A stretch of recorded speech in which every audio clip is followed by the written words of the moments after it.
सर्व मंगल मंगल्ये शिव सर्व साधिके शरण्ये त्र्यंबके गौरी नारायणी नमस्ते। सर्वधर्मान् परित्यज्य माम एकम शरणं वर्जः अहम तमाम सर्वपापिये प्रियो मोक्षे स्वामी मत्स्य छ। मैं अपने वतन खुशगवार माहौल में सबसे पहले मेरी मातृभूमि अपने वतन के लिए दुआ करना चाहूँगा इस मौके पर कि ईश्वर परमात्मा मेरे वतन को हमेशा सलामत शांति का गहवारा बनाए रखे। खुदा करे मेरे अर्ज़े पाक पर उतरें वो फसल गुल जिससे अंदेशा जवाल ना हो, और यहाँ पर जो फूल खिलें वो खिलता रहें सदियों, यहाँ पर खिजा को भी गुजरने की मजाल ना हो। और खुदा करे, ईश्वर करे, परमात्मा करे हम तमाम लोगों के लिए हयात जुर्म ना हो, जिंदगी वबाल ना हो। मैं श्रीमद् भगवत गीता की एक छोटी सी जो वर्ष है वो उससे ही सवाल करूंगा कि भगवत गीता इंसानों से क्या कहती है, क्योंकि जब सनातन धर्म था तो उस वक्त तो कोई मजहब ही नहीं था।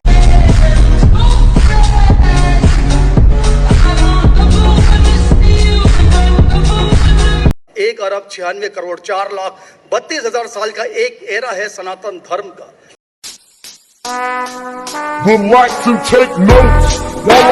तो उसमें इंसानों से कृष्णा ने कहा है श्रीमद् भगवत गीता में कि हे इंसानों, ये मैं तुझसे कह रहा हूं कि समाज तेरी कर्म भूमि है और तू अपनी कर्म भूमि के मानदंड से नापा जाएगा। इसीलिए तू कर्मों से भागने का जतन न कर, क्योंकि तेरा निष्काम कर्म ही तेरा कर्तव्य है और तेरा कर्तव्य ही तेरा धर्म।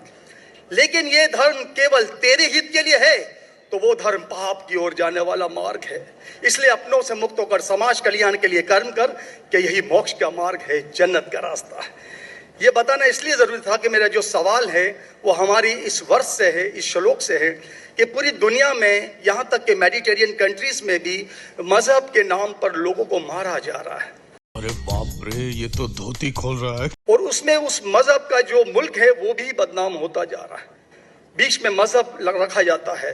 तो मेरा सवाल ये है कि ये जो इंडिया है, भारत है, पाकिस्तान है और दुनिया में कई ऐसे कंट्रीज हैं जो मजहब के नाम पर फिरका वारियत फैलाते हैं, तो उसको रोकने के लिए हमें जो स्ट्रेटेजी बनानी पड़ेगी उसके लिए हम क्या करेंगे?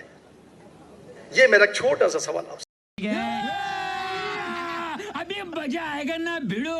हम देखते हैं कि मजहब के नाम पे काफी आपस में झगड़े होते हैं, एक दूसरे का कत्ल होता है।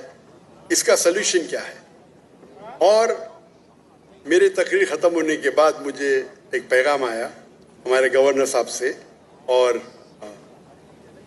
मुफ्ती अब्दुल रशीद साहब से कि आप कुछ चंद चीज कहो तकाबुलियत ध्यान की, जो कंपैरेटिवली मेरी स्पेशलिटी है।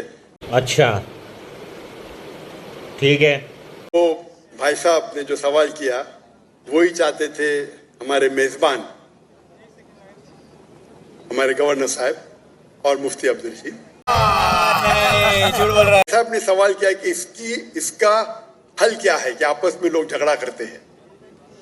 तो मेरे नजदीक कुरान मजीद की एक आयत है जिसे मैं कहता हूं मास्टर की फदावा, सूरह अल इमरान की सूरह नंबर 3 आयत नंबर 64 में अल्लाह ताला फरमाते कुल या अहले किताब, ए अहले किताब यहूद और नसारा तालो इला कलिमतिन सवाइम बैनना व बैनकुम, आओ हम उस बात की तरफ जो आप और हम में यकसा है। अल्लाह नअबुद इल्लल्लाह, कि हम सिर्फ एक अल्लाह की इबादत करें। रख तेरी माँ की रख।